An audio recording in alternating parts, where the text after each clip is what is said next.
So chapter 4 is going to be about graphing all of our trig functions. And as we look at these trig functions, we're going to learn that these functions are what we call periodic functions. So a periodic function is something that returns the same value at regular intervals.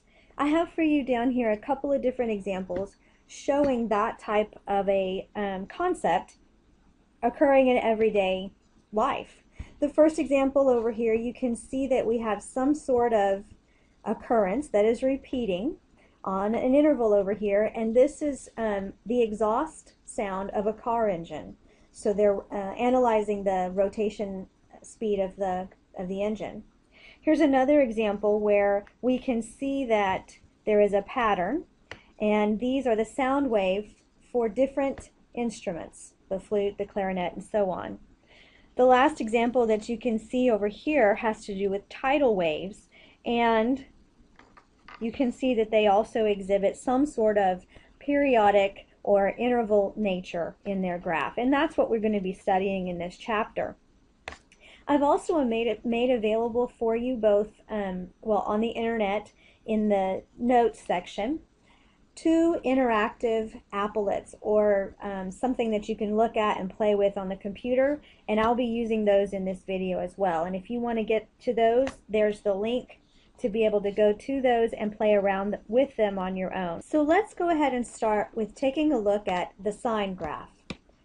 We've spent the last couple of chapters discussing the unit circle and what affects, how sine is affected, or what it looks like when we do the unit circle. And I want to show you how the unit circle and graphing sine are both related.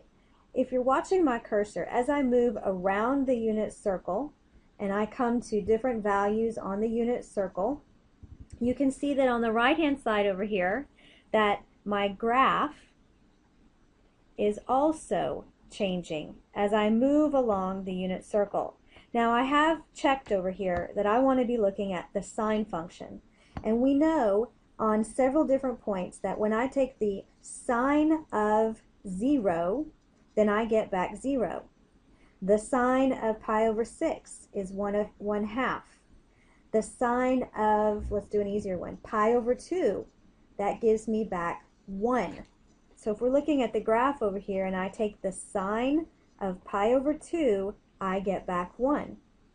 Moving along, the sine of pi is 0. The sine of 3 pi over 2 is -1, and the sine of 2 pi is 0. So one complete circle, or one complete turn around the unit circle, gives me a picture of one sine graph. Okay, so let me rephrase that. A sine graph contains a maximum up here at 1/2, an x-intercept here at pi, a minimum at 3 pi over 2, another x-intercept at 2 pi, and I forgot to mention that we also had an x-intercept over here at 0, 0.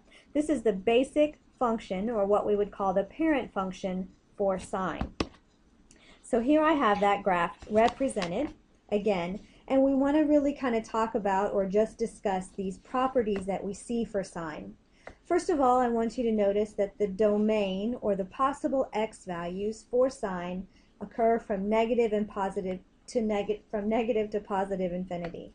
So in other words, although this is only one period, what we would call one period, or one picture of a sine graph, a portion of a sine graph, we know that this is periodic in nature, and so it goes on forever in the x direction. We can also see that the largest y value and the smallest y value that I'm going to get for sine is +1 and -1. And we've discussed that before, but in case you forgot, the range, in other words, for sine is negative and +1.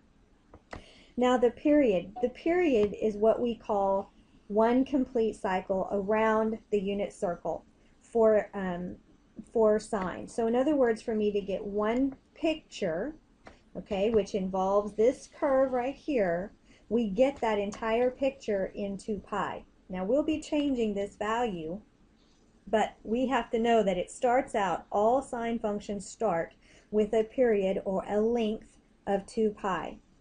The other thing that you would want to know is that this function is symmetric about the origin. So in other words, if I started here and I pivoted about the origin and I went rotated, let's say in the negative direction, then this point up here at pi over 2 and 1 would transfer to a point, you can't see it, but it would transfer to a point of negative pi over 2 and negative 1. So in other words, we could take the whole graph and rotate it that way, and that's what I mean by symmetric with the origin.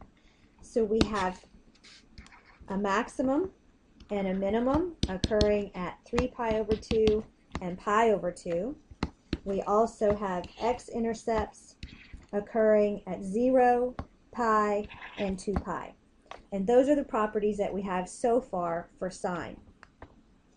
Now let's talk about our cosine function. I'm going to go back to that same graph and I'm going to turn off the sine function and I'm going to turn on cosine. So notice here, notice when we start cosine at 0, the cosine of 0, I'm starting up here at 1. And as I move along here, I see that the cosine of pi over 2 is 0, which we know. The cosine of pi is negative 1. Cosine of 3 pi over 2 is 0. And the cosine of 2 pi is 1 again. Okay, so you can see how the graph of cosine relates with the unit circle that we have going on here. So we're going to go back here and we're going to talk about these properties. Cosine and sine are related, noticing that the domain of cosine, again, occurs from negative to positive infinity because this function is periodic. It continues on in both the positive and in the negative direction. The range, once again, for cosine is from positive 1 down to negative 1. Okay, so the largest value I get for cosine is positive 1. The smallest value I get for cosine is negative 1. The period for cosine is going to be the same as the period for sine. This shape right here is what one complete cosine picture looks like. So to get one complete picture, we go from 0 to 2 pi. Cosine is a little different from sine in that it is symmetric with the y-axis. So in other words, if I were to take this graph and fold it along this line right here, then it would, this point right here, 0 pi over 2, would be the same point on the left-hand side. It would be 0 at negative pi over 2.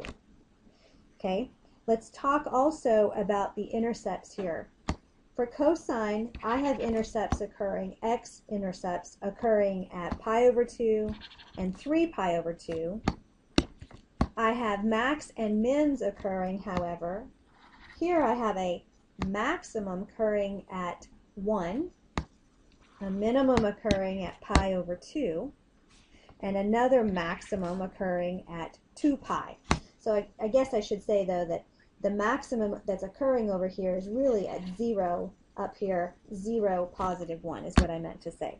Okay, so we have these maxes that are labeled in blue, the max and the mins, and then the x-intercepts labeled in green. And those are the properties that we're going to see that are exhibited for both our cosine and sine functions.